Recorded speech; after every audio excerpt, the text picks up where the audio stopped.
Eh bien salut, bienvenue sur la chaîne. Eh bien aujourd'hui on est dans l'Aveyron. On est chez Didier qui va nous faire une petite recette à base de porc. Didier, salut. Oui, bonjour à tous. Et ben aujourd'hui, vu qu'on a des invités dans la maison, on va faire une daube de cochon. Une daube de cochon. De cochon. De joue de cochon. Joue de cochon. On D'accord. dit pas de porc parce que c'est un peu péjoratif le porc. On appelle ça du cochon chez nous. Voilà. Alors les joues de cochon, elles sont là. Les joues de cochon, ça se présente comme ça. C'est des bons morceaux. C'est du maigre. C'est que du maigre. C'est un muscle, contrairement au fait que ça soit des abats, mais c'est quand même un muscle. Alors on va prendre ça. On va prendre aussi une belle cocotte, parce qu'on a une belle cocotte ici, qui est en fonte à l'ancienne. Et on va la trouver, si on la trouve d'ailleurs. Elle est là. Elle est là. Elle est là, la cocotte en fonte, elle est là. Voilà. Ici. Ouyo. Ah voici, belle cocotte en fonte noire, bien sûr. Fonte noire. Dans lequel on va commencer par mettre un petit fond d'huile d'olive, de n'importe quoi, un petit fond dans lequel on va commencer par faire rôtir des oignons. Ah oui, là c'est bien émincé. Hein. Oui, ah, faut pas qu'on sente dans les oignons dans la sauce après. Faut que ça soit onctueux et qu'on sente rien, hormis la bonne sauce qu'il va y avoir avec le vin et cette fameuse joue de cochon qui est un morceau extraordinaire. Je crois qu'il va y en avoir. Ok. Et ton cochon, il vient du coin? Le cochon, il vient de quoi? Bien entendu. Cochon Aveyronais. Cochon Aveyronais. Voilà. C'est ça. Ça, on va laisser rôtir, rissoler un petit peu. On va mettre quelques gousses d'ail aussi, parce que l'ail, c'est quand même très important, l'ail.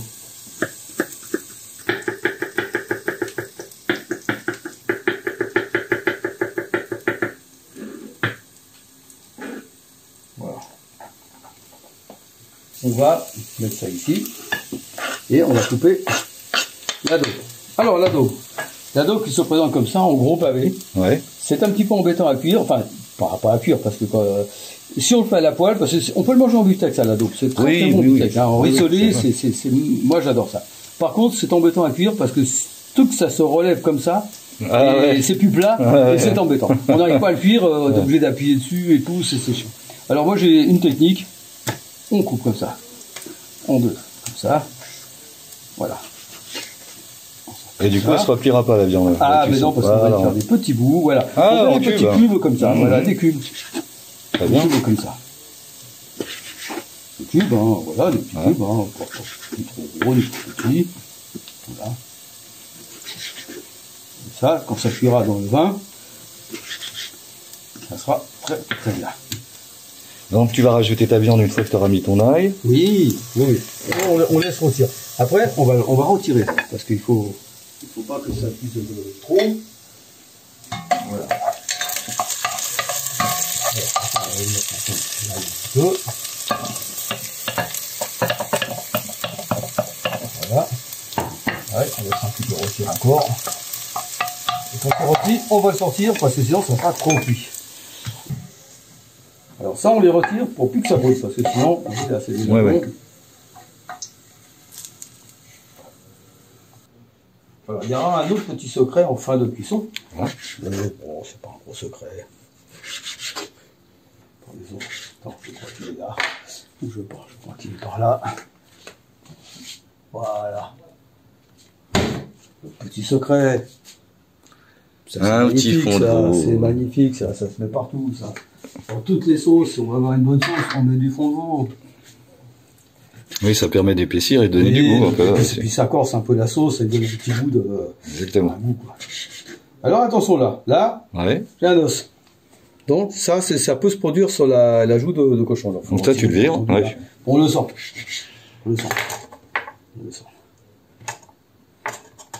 Alors vous allez voir que là ça paraît beaucoup, parce qu'il y en avait 6 je crois.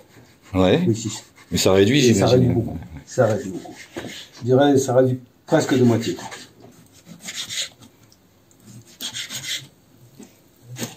Tiens, on va le mettre directement, après on met pareil sur le truc qui reste.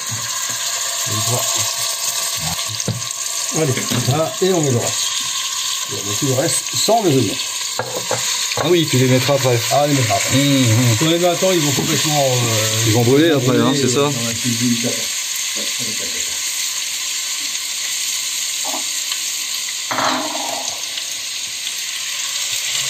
Alors, on va mettre un petit peu d'huile, parce que les huiles, j'ai pris pas mal d'huile.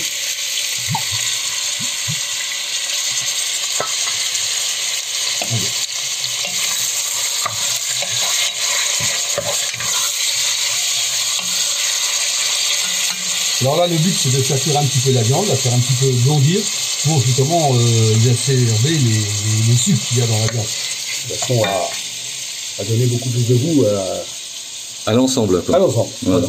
On rajoutera après, dès que ça sera un peu cuit, on rajoutera les oignons et les algues qu'on a fait précédemment. Voilà. Un petit peu de sel. Ça chante dans la casserole.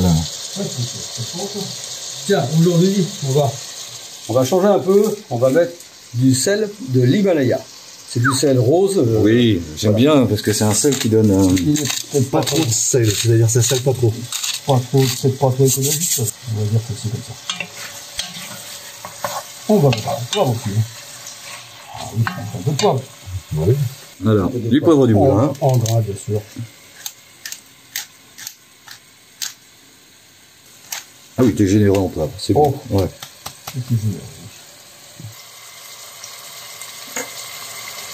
Donc là, tu fais dorer ta viande un petit peu de tous les côtés, c'est ça? Oui, voilà. C'est dommage qu'on ne peut pas sentir, parce que nous... on n'a pas l'odeur. Ah, nous, on les a, les voilà. Ah, nous, on les a. On a cette chance. Voilà. Nous, oui. Là, ça commence. Hop.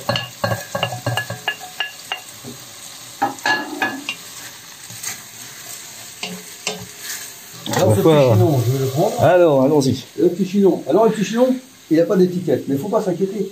C'est parce que c'est un petit cru de paysan, garanti, très connu. Eh oui, d'accord. Voilà. Un petit vin de pays, comme on dit. Un petit vin de pays. Ah, ouais, voilà. Mais bien réputé, bien renommé. Oh, bah, Chinon, c'est une bonne région pour le vin. Bonne région.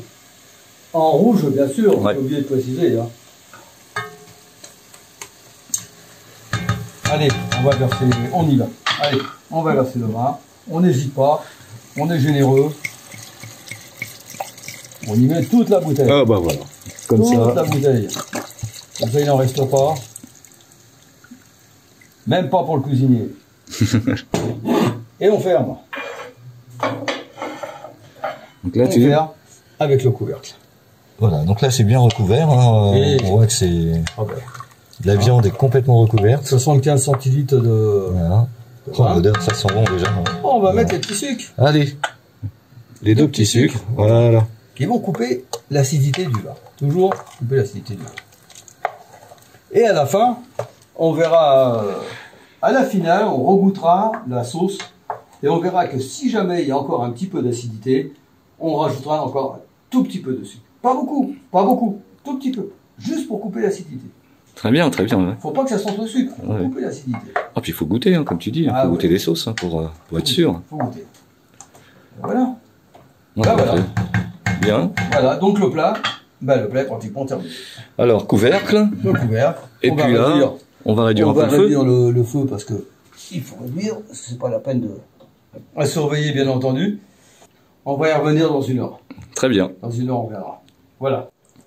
Bon, alors là, Didier, on en est à l'étape du fond de veau, je crois. Bah, on est à l'étape finale. Hein. L'étape finale, on va montrer quand même. On a fait cuire le truc pendant une bonne heure. On l'a laissé reposer. Donc, la sauce a bien fait son effet. Si tu veux bien ici, tu vois que la sauce... elle est bien... Elle est bien épaisse. Ouais, c'est épaisse. Parce qu'il y a la gélatine du cochon qui s'est incorporée à la sauce et qui l'a un peu épaissie. Hein. Donc, voilà.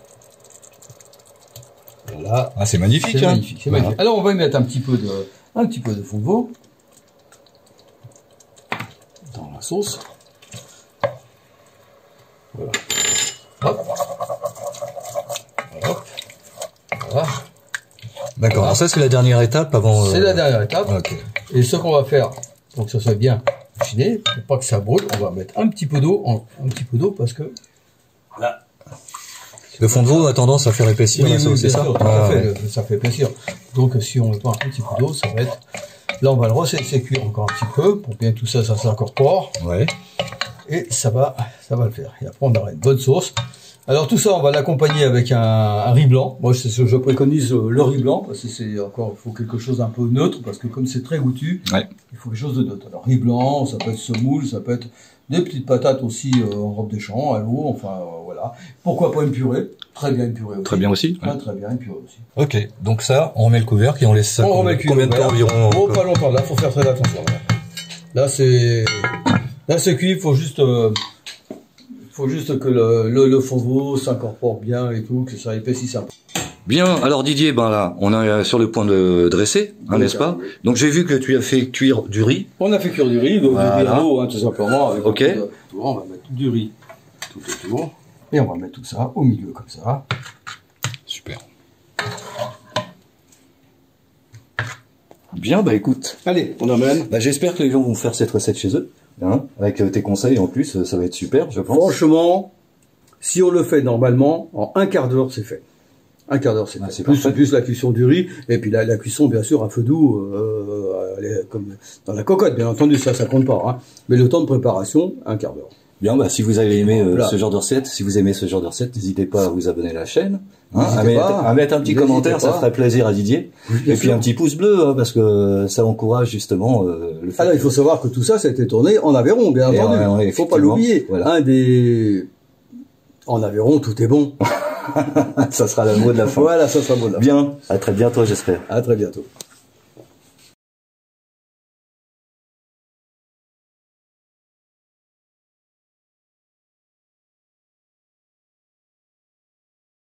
Voilà. Salut Charlotte. Ça va? Oui, ça va, on a un petit peu de retard là. Oh ouais, un petit peu. Bonjour à tous. Hein. Bonsoir, bonjour. Aujourd'hui, je pense que Charlotte va nous accorder un vin sur notre succulent plat de joues de porc, de joues de cochon exactement, comme dirait Didier. Alors, on a eu un petit problème technique avec le vin.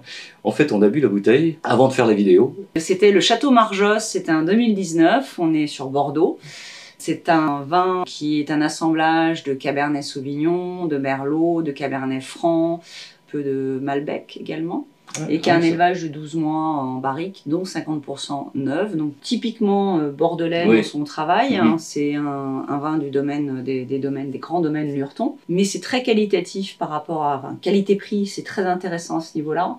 Et en fait, on se retrouve avec des vins qui n'ont pas un bois exacerbé. On n'est pas en train de lécher la douelle, on peut dire. Un jus de planche, comme tu dis des fois. Et les tanins sont assez fondus. On a du fruit et on a de la matière. Et la matière permet d'avoir un accord qui va être très intéressant sur les joues de cochon.